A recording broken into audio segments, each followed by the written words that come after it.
What is going on, everybody? Welcome, everybody, into the Overreaction Buffalo Sports Show, brought to you by the Market Dominator on the Buffalo Rumblings Vidcast Network. My name is Joe Miller. I'm the voice of this here podcast, Vidcast. You can find me on Twitter at Joe Miller Wired. And do me a favor, whatever platform you are consuming this podcast, Vidcast on, whether live right now or whatever, please please subscribe. If you're on YouTube, jump over to that thumbs up button, hit that for me. Also on Twitter and Facebook, if you are listening to this show in podcast form on what would be Monday or Tuesday. Also, please subscribe to Buffalo Rumblings. Also, leave me or leave us a little bit of a review. Please don't tie it or connect it to what you saw from the Buffalo Bills. Just base it on the merits alone of what you get content-wise out of us as creators. That would be great. We are Super Chat Live. If you've got a comment or a question for me, please do me a favor, jump over to YouTube and Super Chat me. Here's what's up. This is a recording of a podcast. I'm going to be, as all of you who hang out with me weekly know, I'll be in my notes, kind of like my outline. And if you want my attention, please Super Chat me. I'm not ignoring the comments section. It's great to have so many of you with me. Tons of people in the room, including Jerry Ostrowski's up in the room, and all of the usual suspects. I love every single one of you guys for just being a part of this with me every single week, rain or shine, win or loss, victory or tragedy. I don't know what it is, but whether this podcast finds you around a cup of coffee, at the gym with your AirPods in, on the drive to work, or watching me live right now, let me just say one more time, welcome. It's good to have you. We're going to go through this thing together. But before we do that, before we get the madness started, let's hear from our show sponsor, the Market Dominator. Hey, Bills Mafia. It's the Market Dominator here. Yeah, I know. I'm the proud sponsor of the Overreaction podcast by my good friend, Joe Miller. We're all depressed. Let me relate to you guys. We just don't have answers. It's the same thing over and over again. But here's the deal. The Market Dominators are not depressed. We're winning. So if you're looking to sell or buy in real estate, reach out to us directly, 716-570-3298, and you'll learn how we're adjusting in this current market shift to help you win, where we educate, advocate, negotiate, and dominate. That was John Spascheck, the leader of the Market Dominator team. And it's nice to know somebody's got an answer. Somebody's winning in this market, because it's not Bills Mafia. It's not the Buffalo Bills. But if you are in the market to buy or sell a home, please give John Spascheck a call and his team. I'm going to give you his cell phone number. And if you want to text him something quippy and fun, like, hey, somebody's got to win, it might as well be you. Or if you want to text him and just say, I don't know, want to meet for coffee so we can cry together, 716-570-3298. That number again, 716-570-3298. It is so good to have you guys with me.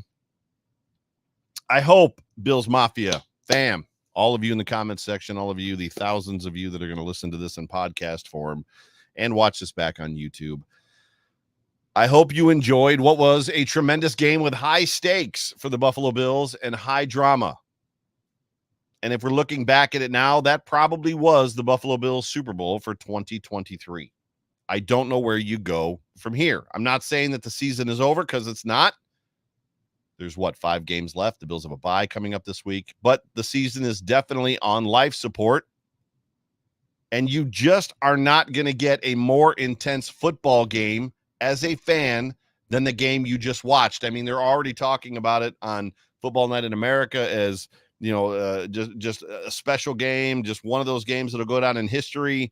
I mean, when you look at this game and the back and forth, it probably, from an intensity standpoint, from a nail-biting standpoint, from everything that was going on, the drama, the scoring, the letdown, I mean, it's right there with the Chiefs game. The only difference is the stakes were higher. Maybe. The stakes in the Chiefs game, in that football game, were to advance to the AFC Championship game. The stakes in this game were to maybe, hopefully, make the playoffs. So you could probably argue the stakes were different, but they may or may not have been different. But you would be hard-pressed to find a more intense game than the one that we just watched. I was on my feet, walking, pacing the living room for probably the last half of the fourth quarter and through overtime.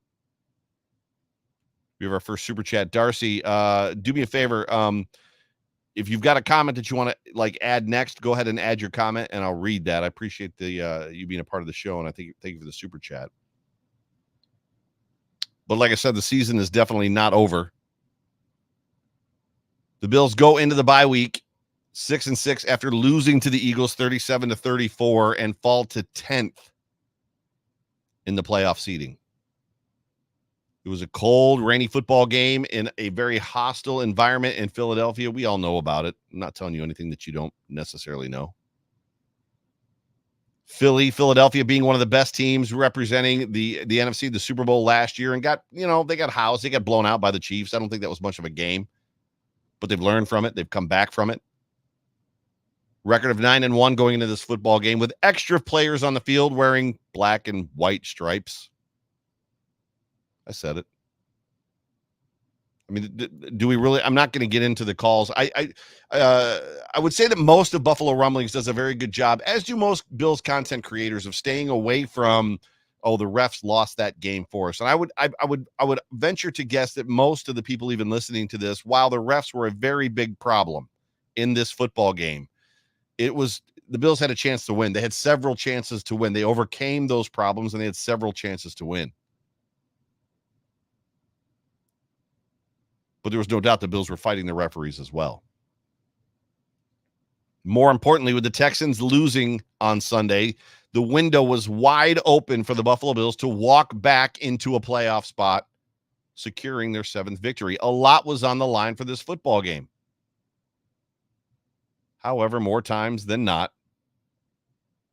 the better team wins.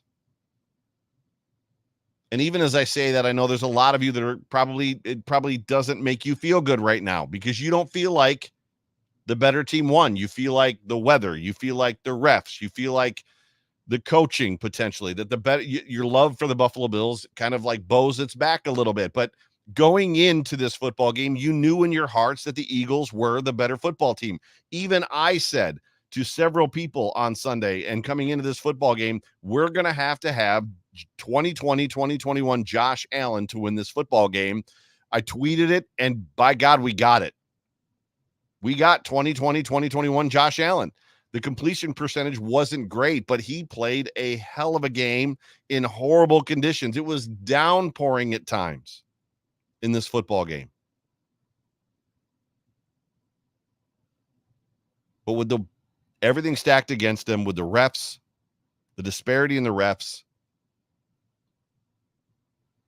with it being a must win, and at this point in time, every game for the Buffalo Bills is a must win. The Bills had a chance to win in the end, not once. Some could argue not twice, with the 20 seconds that they decided to just go into overtime with. At least twice, maybe 3 times. The Buffalo Bills' last drive to win the game in regulation, they drove beautifully down the field, running the football, sucking up and eating clock like we basically have not. We have seen the Bills. So one area that Nance and Romo were not right was we haven't seen this version of the Bills before, running the football and eating the clock. We've just seen it when they've had a lead. The first game that comes to my mind is the San Francisco 49ers game a couple years ago, when they basically ran out the last 8 minutes of the game to secure the victory. We have not seen it where they've done that to go up, which we saw. They drove down the field beautifully, ate up the clock, but they scored too freaking fast, which we have seen over and over again, right down to 13 seconds.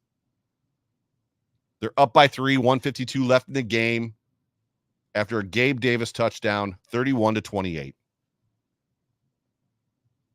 But I guess it could probably just end or start right there. But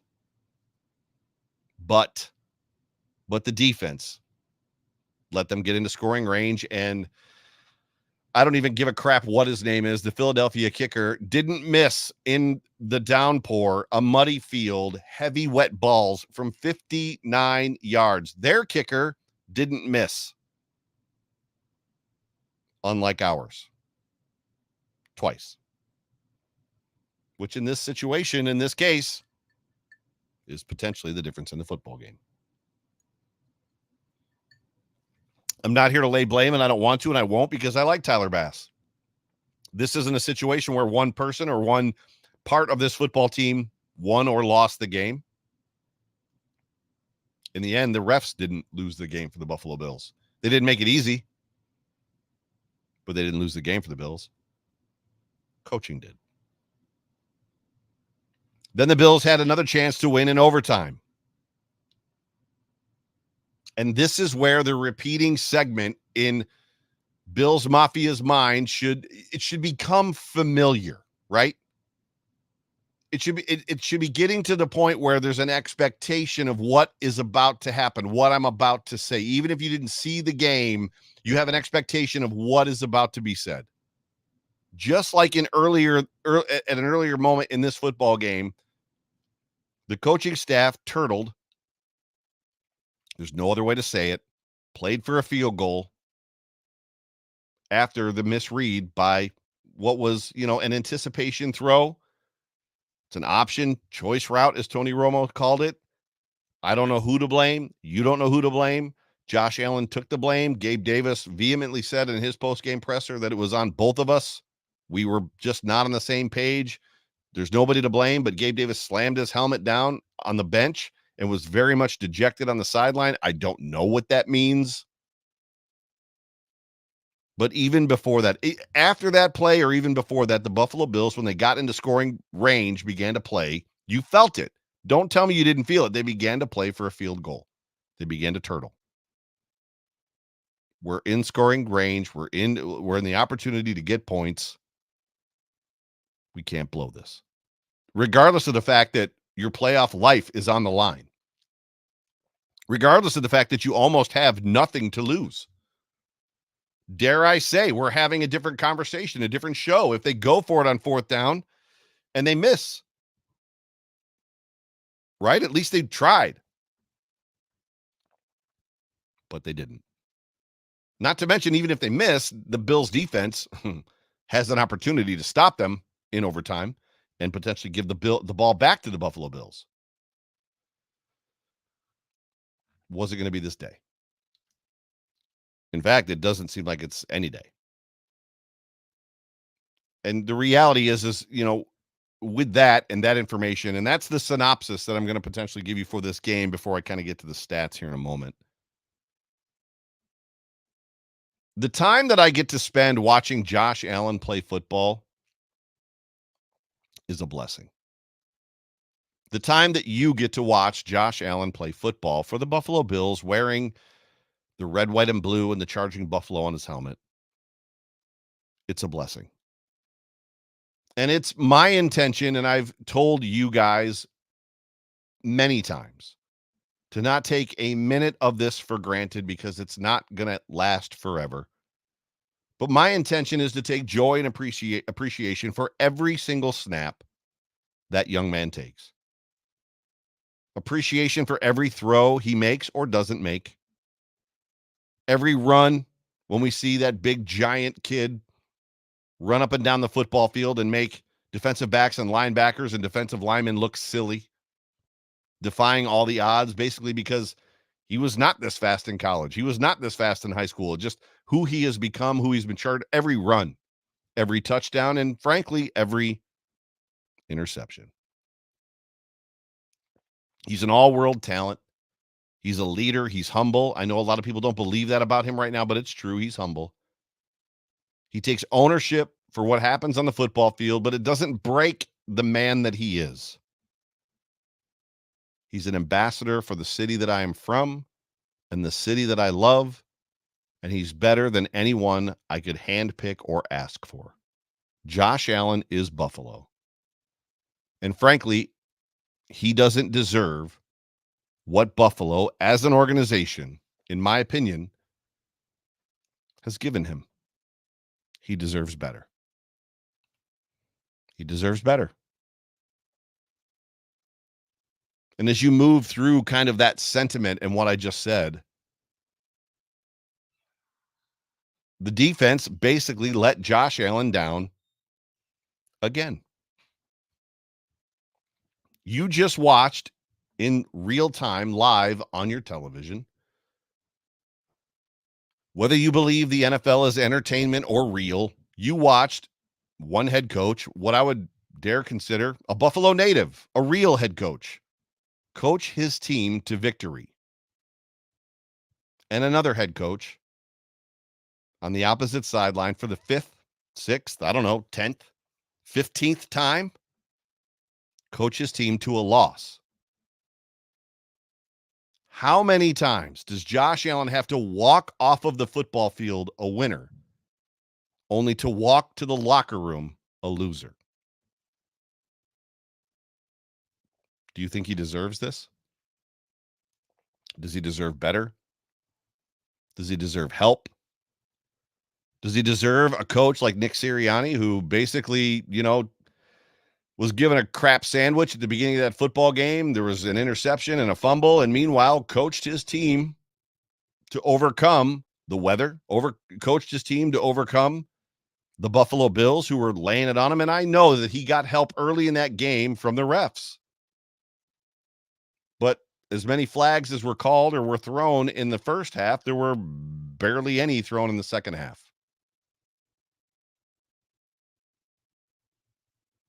But when you're talking about this being the 5th time, the 6th time, the 10th time, the 15th time, who knows how many times, enough that it's familiar, enough times that we know this feeling, we know it before it gets here. How many times do we have to say that it was a great game, but great game, but great game? Josh Allen walked off the field a winner, walked to the locker room a loser. How many times does Josh Allen have to walk off the field more than one time in a game? A winner. And walk to the locker room a loser. How many times do we have to say this? Does it look familiar to you? Are you accustomed to it? Do you see it before it happens anymore? Like, are you where I'm at? Do you sit on the couch and you're just like, oh, I know where this is going? When they get inside the 35-yard line and they begin to offensively change the play calls where they were being aggressive to get to the 35 in important situations, and all of a sudden the play calls are very conservative. You don't feel that? When they kick that go-ahead score, or they score a go-ahead touchdown, and then the defense takes the field and they're just giving up 9 yards after, like 9 yards of play, 11 yards of play, 12 yards of play, 9 yards of play, all the way into field goal range. Am I making this up, or is this reality to you too? Does it look familiar? Does it feel familiar to you? As a fan, can you say, are you surprised anymore? I've said on this show, we hear Bruce Nolan talk about it, and a lot of great content creators that one time is not reality, 2 times is not reality, but like 3 times and 4 times it becomes to be who you are. And we talked about this offense early in the season, that it's not week to week. 1 time is week to week, twice maybe week to week, but after 3, 4, 5 weeks, it's who you are. So if that is the measurement of every time you're doing this, if this is who you, like, if this is what you do, the reality is this is who you are. And this is, frankly, in my opinion, who they are. From a coaching staff, this is who they are. And at what point is enough enough? When are the dumb penalties too much? When are the missed details too much? When is the missed blocks and the missed assignments, when are they too much? When is putting Trent Sherfield on the football field for a wide receiver screen on an RPO who goes up and blocks, and Josh just throws the ball to the sideline because he doesn't even know what he's supposed to be doing? When is it too much? When are the ridiculously poorly timed and wasted timeouts too much? When is the defense giving up easy drives at the most pivotal points of football games too much? look, it's a team game.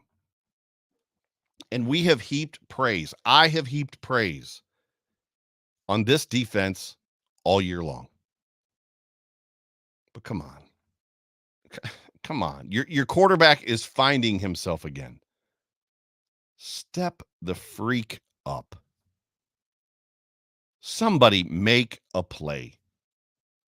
Be aggressive in your play calling that was shutting them down completely in the first half. If they adjust and go to a hardcore RPO game that's basically running off of the left side, adjust your defense to make a change. And then they set you up perfectly when they got down in the red zone. They ran that play over and over and over again and then faked it and threw it over to the top to a wide open receiver in the end zone, A.J. Brown. How is A.J. Brown, first of all, on the football field and that open? It's A.J. Brown. But at least have some foresight. Your job as a coach and a play caller is to have some foresight and begin to expect what they're going to do to you. Coaches coach to win the game. Good coaches. Good coaches coach to win the game. Bad coaches coach for field goals when the game is on the line. And you can see it. I just talked about it. When they get into field goal range, the game is really important. Like they're not against, their backs aren't against the wall, but it's like an important moment in the game, and we just got to get points here. I'm not talking about in the middle of the game where it's a one possession game and it's 4th and 2 or whatever, and they're going for it and they're aggressive. You see it. You know what I'm talking about when it's for a go-ahead score, if it's in overtime. Josh Allen is 0-6 in overtime. Do you think that's because he sucks in overtime, or do you think he walks off the field a winner more often than not?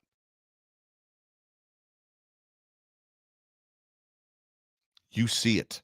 You feel it. You know when it happens. The play calls change, and they become very conservative. We're in field goal range. Let's not mess this up. Let's not make the mistake. Let's not force the issue and try to win the game. Let's just get the points that are here, which inevitably causes them to lose. Inevitably, they kick that field goal, and the defense lets the opposing offense go right down the football field to take the lead. And sometimes, almost always, win the football game. And the hardest part about this is there was a lot of great things from this game. This was a good football game. This was a great football game. There was just enough bad stuff to cripple them and cripple the team when it mattered, whether it was coaching or penalties or whatever. Poor execution. Yes, there was poor. I know I war against poor execution. There was a lot of poor execution in this football game. This was a heavyweight bout. The clash of two titans. This was two good football teams going toe-to-toe, basically staring in each other's eyes, daring the other one to blink. One football team, the Eagles, on the come up, still rising. The other one on the way down. Window closing. Window not closing necessarily due to talent on the football field. Window closing primarily due to the fact that the coaching this is who they are. Got a super chat from Brandon, B-Town Brandon, my guy from my Patriots fan, my Patriot Nation buddy. Appreciate you being a part of the show, my man. He says, crazy game for the Bills. Bills always have rotten luck at closing games. Not always just this coaching staff, but yes, you are correct. I know you're frustrated. Don't give up. You guys are still in contention, and the bye week couldn't come at a better time. Rest in peace to my Patriot season with the heartbroken emoji. Brandon, I appreciate you, my man. And the next time you're in Buffalo, we'll have to connect and grab a beer. Thank you so much for being a part of the show, and I appreciate you for those words. I know the season's not over. Pretty damn close. Pretty damn close. Josh Allen in this football game. Where are my stats? 29 of 51. Now, the completion percentage was not great. He's like 59 or 60%. On a muddy field in a downpour, 339 yards, 2 touchdowns, 1 interception, 2 through the air, 1, or I should say 2 on the ground. He also ran 9 times, all seemingly at the right time. He was vicious on the ground in this football game with his legs. 9 carries, 81 yards for a 9-yard average. There's a difference between hero ball Josh and hero Josh. And I wish that we could make a delineation between the two.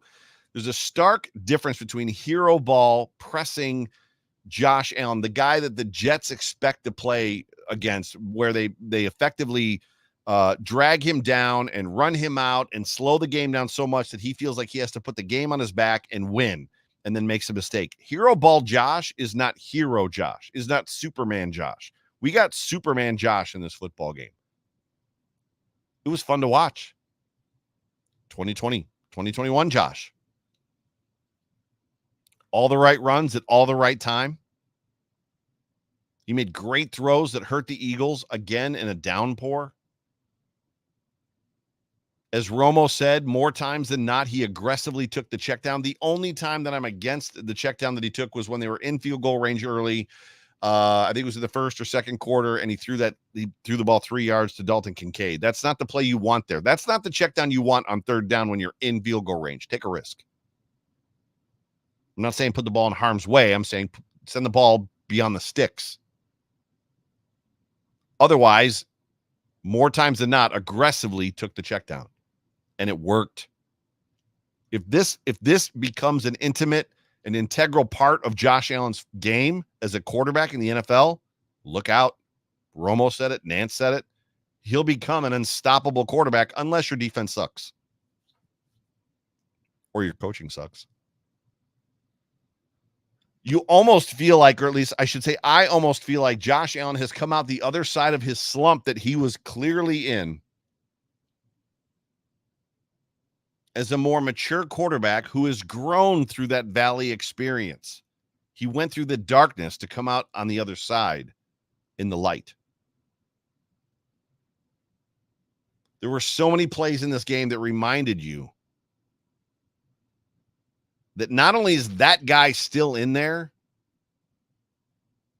in this game you saw that he is possibly better than who he was before that slump, before that valley experience early in the season.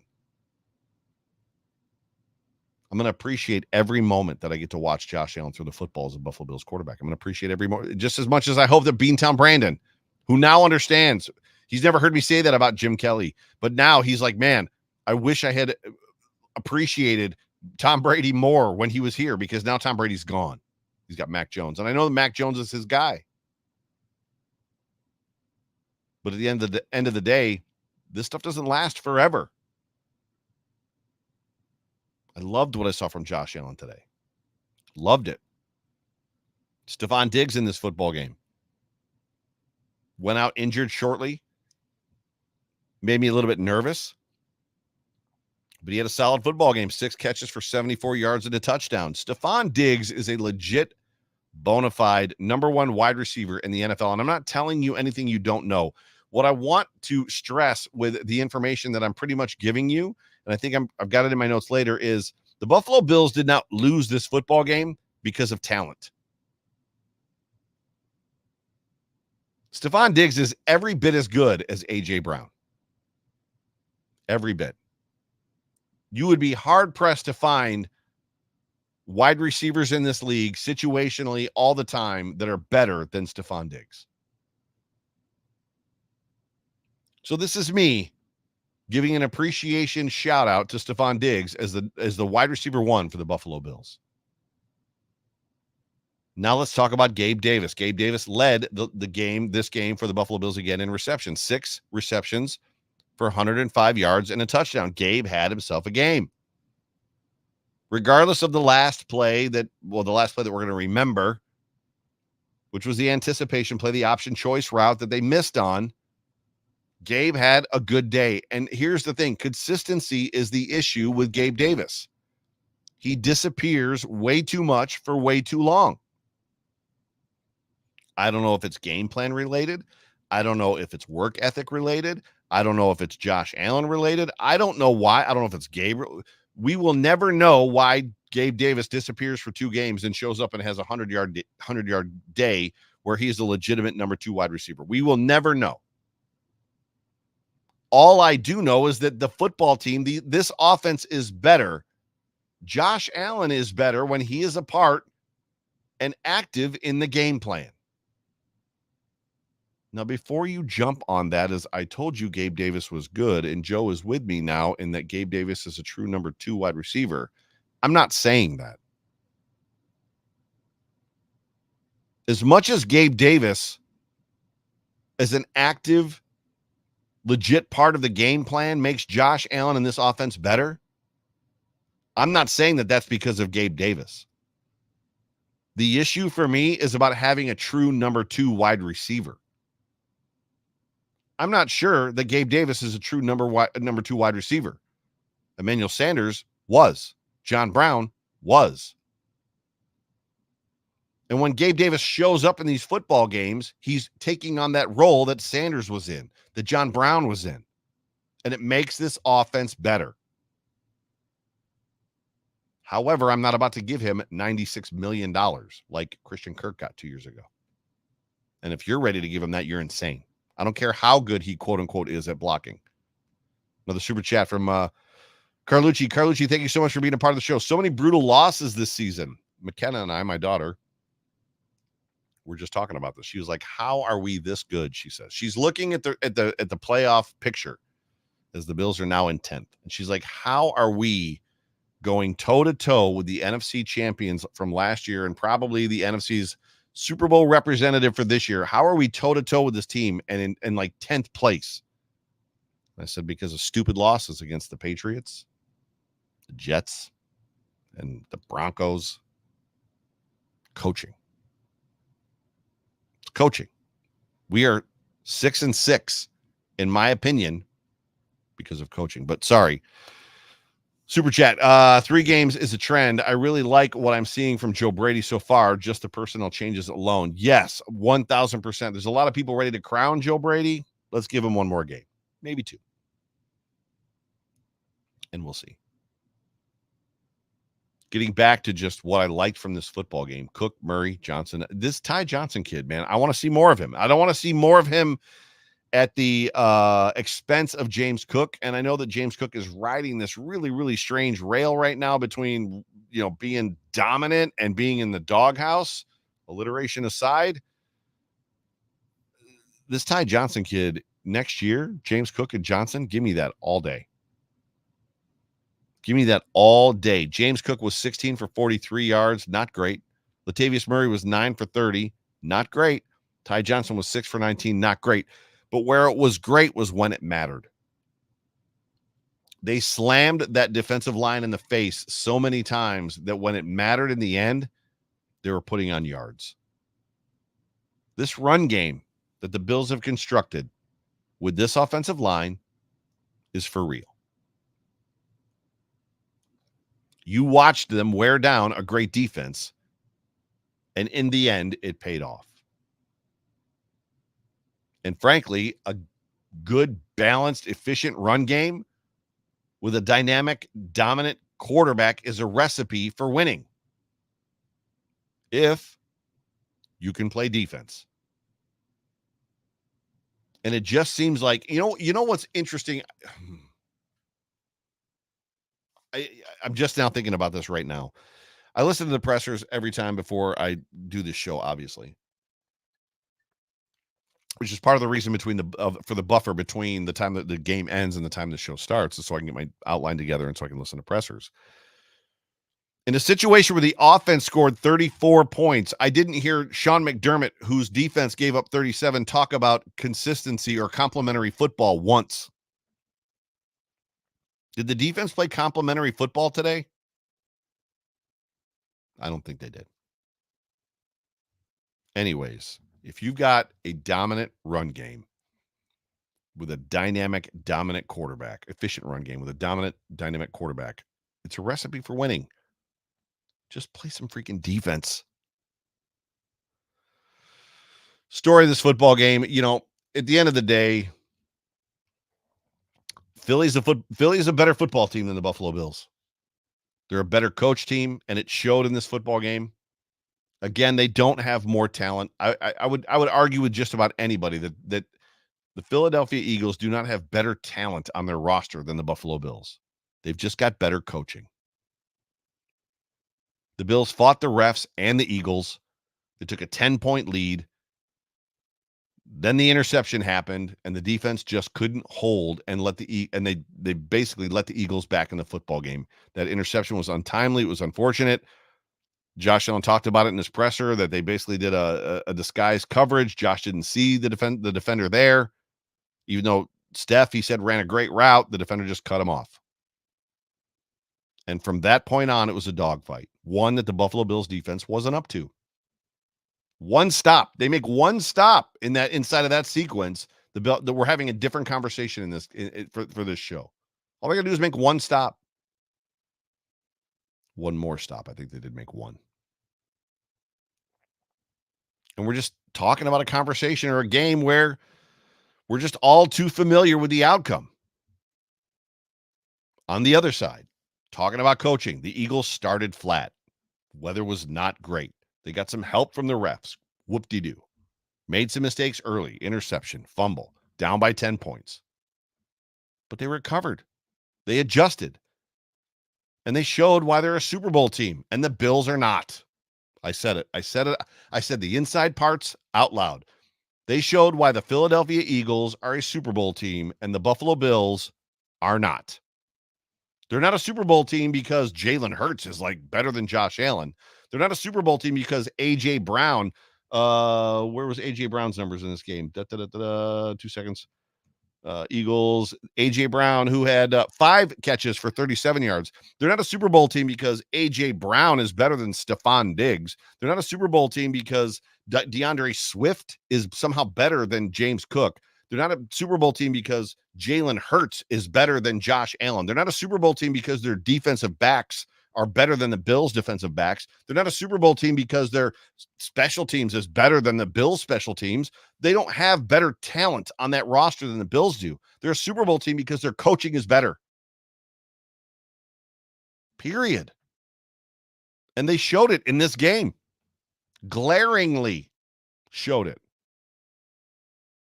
And the Buffalo Bills are just not, at this point right now, unless something changes philosophically, a Super Bowl team.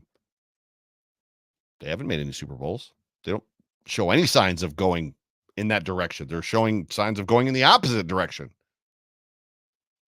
This is a common story for the Buffalo Bills over the last 4 years. They get up early. The opponent survives the rush. The opponent adjusts. The Bills take the foot off the gas, get conservative, try to run like possession, run out the clock. They press the Bills. The Bills either make mistakes or they fold like a chair. Am I wrong? Does this sound familiar to you over the last 4 years? Since Josh Allen has kind of ascended into the guy that we expect him to be? Sounds about right, right? Nate Geary, and I know Nate. I love Nate. There was a time that I wasn't necessarily a big fan of Nate, but Nate and I have become friends. And Nate Geary made a post. He tweeted something that just resonated with me. He said, "This team has been poisoned by a culture of playing not to lose instead of playing to win."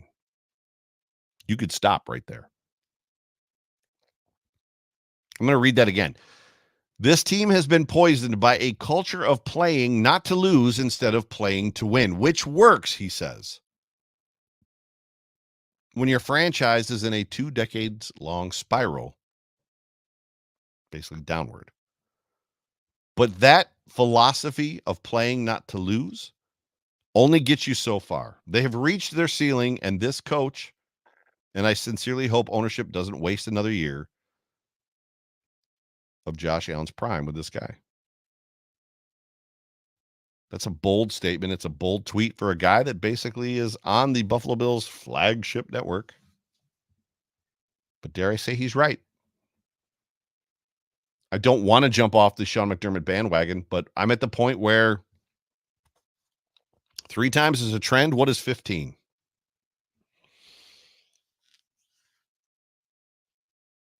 Oh.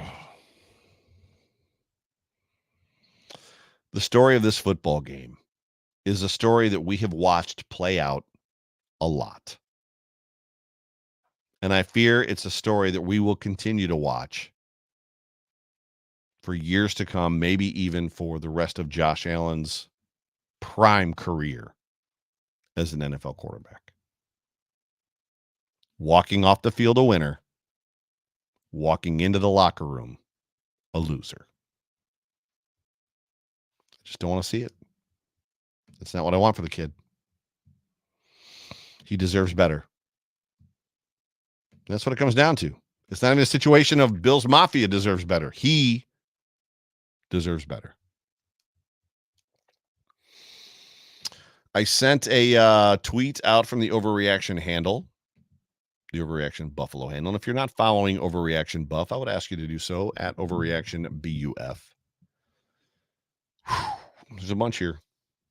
We are going to be pressed to get through all these. And I tweeted, the Buffalo Bills dropped their 6th game of the season in a heartbreaker that looks all too familiar. How are we feeling the rest of the way, Bills Mafia? Reading your tweets live at 10 p.m. Autumn starts out by saying, I'm not going to read the handles. Autumn says, I simply would like to say that I love you, Josh Allen. And I'm sad. Kind of in the same boat. Joe says, all I know is pain, Joe. All I know is pain. Right there with you, buddy. A Buckley 28. That game summed up how the Bills have been how the Bills has been going perfectly. They once again let a team drive down the field when it mattered, not once but twice. Super painful loss, but as always, go Bills. Go Bills back at you, bud.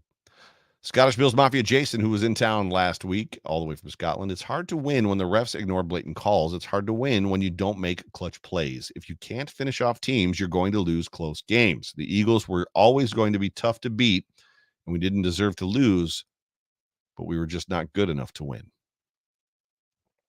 RK Fast, done. Period. F this team. Peyton, my guy Peyton, basically just I think he threw up here the sound of the NFL draft. Ba-da-dum. It's either the song or the chime. Da-da-dum, da-da-dum. That's an ESPN song. That is, it's bum bum bum bum bum bum bum. I don't know what it is. I don't want to play it because I don't know if it's going to mess up my computer. Mike Graham says, I'm going to keep saying this. Sean McDermott cannot coach in big moments. He has proved this his entire career in Buffalo. Yes, the officiating was terrible. But once again, execution from players killed this team. Davis on the last route, Cook dropping a touchdown, and Bass missing field goals. Mike, you're not wrong. Blondie, I say every week, but it's time to move on from McDermott. How much more do we need to see? Offense won the game, and defense choked once again. British Bill Dog, every game is now a must win. It was a must win today, bro. It's been a must win for a couple weeks. And we need a number of other games to go our way outside of that. Being in the hunt, quote unquote, 6 weeks before the end of the season feels like the late drought years, except our team is actually good. Yeah, we're kind of like in that whole, still kind of in it, lurking. Kyle Brandt this past week, I think, said, nah. We're now officially in the nah category. Nah, they're not going to make it. Bills Media 716, season isn't over, even though everyone will say it is. We are very much in the playoff race, and with the way the offense has looked against 2 top 5 defenses, this team is about to make a run. Go Bills. Bills Mafia, I appreciate the sentiment, and I somewhat agree with you, except for the fact that they needed to start that run this week. They needed to start that run last week against a bad Denver Broncos football team. I know they won again. Kevin D., same shit, different season. This team just can't come through in the clutch and win these close games against good football teams. You're not wrong. Joseph Goho, waiting for McDermott to explain why he chose to take a knee with 20 seconds left at the end of regulation with a generational quarterback. Yeah, I'm with you. My buddy Nick Marsoci, man, I will love this team through thick and thin. Bills Mafia, I know we're going through it. I'm in the same boat as everybody else. I just feel bad for my quarterback.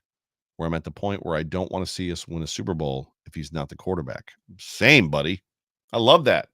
Nick is basically saying, look, if we win a Super Bowl and it's not Josh Allen, it doesn't, I want to win a Super Bowl with that guy. That's the guy I want to win a Super Bowl with. I'm with you, buddy.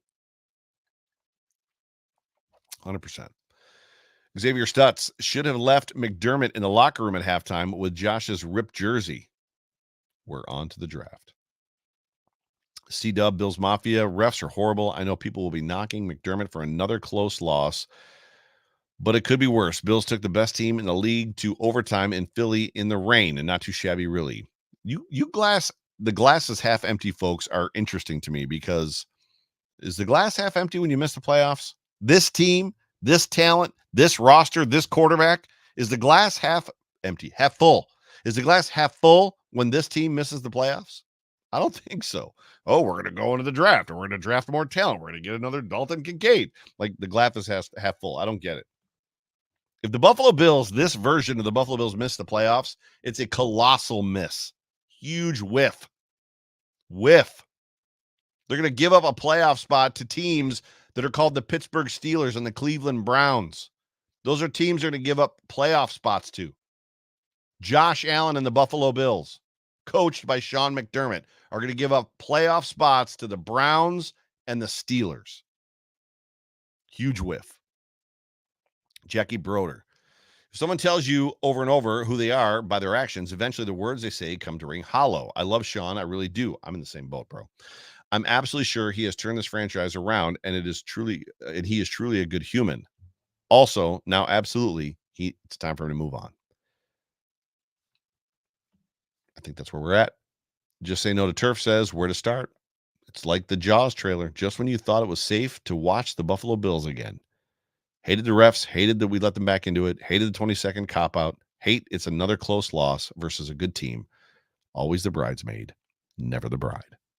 My guy, Brian Anthony. I'm so annoyed with this team and more so with McDermott that I completely forgot what I wanted to say. Oh, I remember now. What's the point of having a defense-minded coach when in close games, year in and year out, your defense blows it? I'm done with McDermott, he says. Me and B are on the same page. C-Dub came back for more. I knew that that ball that slipped through Cook's hands in the first quarter was going to haunt me. That was a touchdown. If it wasn't raining, it was a touchdown. He should have caught it regardless. That was actually in my outline. I didn't cover it. The fact that this game takes a completely different turn. If Cook catches that pass and scores a touchdown, we don't get the two preceding penalties and then the field goal try and then the penalty on the next kickoff. Yeah, there's a whole bunch of bad stuff that happened from that drop. Jose Whosoever _777. They made me hope. I had high expectations. Then they crushed me. Stupid mistakes all around. Cook, Bass Davis, Allen's interception. Then there's the refs. Just disgusting. Calls and missed calls. You're not wrong. My guy Pete. What's up, Pete? Pete B. Were there legit penalties on us? Absolutely. For a league that harps on protecting the quarterback, letting that horse collar on Josh go uncalled is absolutely unacceptable. Pete, Josh Allen's a 6'5", 6'6", 240, 250-pound quarterback's legs got whipped around by a linebacker who was holding on to the inside of the front of his shirt and the outside of the back of his shirt, and somehow it was not a horse collar. No, it was intentional grounding. With Gabe Davis standing right there, who landed on the football because he thought it was a fumble. I mean, you can't make this crap up. It was so ridiculous. There has to be a way, Pete says, to get the league to hear us on this issue. There's no way. My guy Richard Rush, it never ends. The GIF heartbroken. In my opinion, it's time for Nathan Boyd is in my opinion, it's time for a different voice in the building, regardless if they make the playoffs or not. McDermott can't win the big game. Boneheaded defenses on third and short, stupid timeouts. And why would you have Josh Allen take a knee with 20 seconds and a timeout? Outcoached one more time. Karen, #free Josh Allen. Nothing but heartbreak. Go Bills, Bills Mafia. We love you, Josh Allen. And then she's got the I'm in a glass case of emotion gif. Ignoramus Capital Management. That's an interesting name. The regression is confirmed. They're the same losers we've always hoped they were. They weren't, but always knew they were. Look for tectonic shifts starting the end of week 17. I don't know, man. I don't know. JR 3. He's got the the gif of the cartoon character slamming all the doors. I don't know where you're going with that, but yep. Juice says we have become the team in sports movies that the stars team beats in the big game. For once, I want the villain. We're the villain team that gets beat by the team that's the hero team. I get you. For once, I want the defense to play at the end of games without falling into an all-out prevent defense. It's like watching a slow, painful slaughter, also filmed in slow-mo. We play scared. You're not wrong. Hoot says, I think overall we had a great game. If it wasn't for the no calls on the Eagles and all the penalties they pulled out of their asses against the Bills, we would have won. I don't want to blame this on the refs. I don't. The Bills should have done their job. They make one more stop at the end of that football game somewhere, and the Bills win. It's not on the refs. Espo, we are the most scary 10 seed of all time. Will this team pull it all together? I don't know, but man, it would be fun to watch to see them do it. Let's go Buffalo. See there? Glass half empty. James Alexander Perks. I've work in less than 4 hours. I feel sick to my stomach. I can't believe that that game got away from us. The refereeing was an absolute joke. We were head and shoulders a better team. This just sucks. I'm so tired of losing this way, and now we have 2 weeks to stew on it. You're not wrong. Grim VW rather. After this game, I truly believe the NFL is rigged now, and that betting has become legalized. The ref was looking directly at Josh being horse collar tackled and didn't call it. Not only did he not call it, Grim, he doubled down and called a intentional grounding on him, which you just said. He didn't even pass. He kind of threw the ball. That was enough for me. He got 1 of 2 here. I was a fan before our Super Bowl era, still at 1 today. I don't think firing McDermott is a good solution yet. Injuries have crushed us, extremely bad refs. He needs to figure it out, or needs to figure out how to have the team come through those clutch moments, though. I'm not sure he can. And I've lost my place in my tweets. Found it. Adam says, the no-call horse collar tackle that was called an intentional grounding is a metaphor for this entire season so far. That's a great tweet, Adam. Mike says the coach needs to get to go, rather. He consistently chokes at key times in games. Can't finish the games ever. What's his overtime record? It's got to be horrendous. I don't think he's ever won a game in overtime, to be honest with you, because Josh Allen, if Josh is 0-6, McDermott is at least 0-6. I don't know if anybody remembers the Tyrod Taylor year, if there was an overtime game or not. He's supposed to be a defensive genius, but his team chokes when it matters all the time. You're not wrong. JD, refs really screwed us today. Josh had 400 plus yards and multiple touchdowns, and we lost. How is that even possible? Well, because your defense couldn't make a stop in the second half of the football game. Charles Byrne, go Bills. I don't rag on the refs that much today, but come on. See my following post and 2 replies citing poor officiating. He's just got some stuff, the holding penalty. No, they didn't miss stuff. They just basically didn't call stuff. You're not wrong at the end of the day, Charles. Thank you for being a part of the show. Scrolling down, another Charles Cancilla. Losing 6 games by 6 points or less this season is heartbreaking. Finally, Gabe Davis wasn't a ghost. Wins are not a quarterback stat. McDermott in this close game. It's funny how far Bruce Nolan's reaches. McDermott in these close games all year has dropped the ball. He's not solely to blame, but he takes the brunt of it. Von Miller is not worth the money. Von Miller is still injured. And you could argue that he probably should not be playing. Mrs. KCB, I'd vote for AI taking over officiating. I'm not kidding. Go Bills. Madeline, this has been a hard season for my therapist. Curious, Joe, which shotgun run was your favorite? Oh, the one for no gain? Or the other one for no gain? Mike Alaz, McDermott was outcoached in a big game yet again. When your opponent adjusts and starts having success, then you have to coach your team to adjust also. Second half defense was a joke. How many big games has this been now? All of them. The answer to your question, Mike, is all of them. It's been all of the big games. Dr. Robert Searfoss, refs were awful, but McDermott loses another one-score game. It's time for a change. Jake, we got to be living in a heartbreaking lose simulation. I swear to God, every single loss is like this. Well, it's very Billsy, is it not?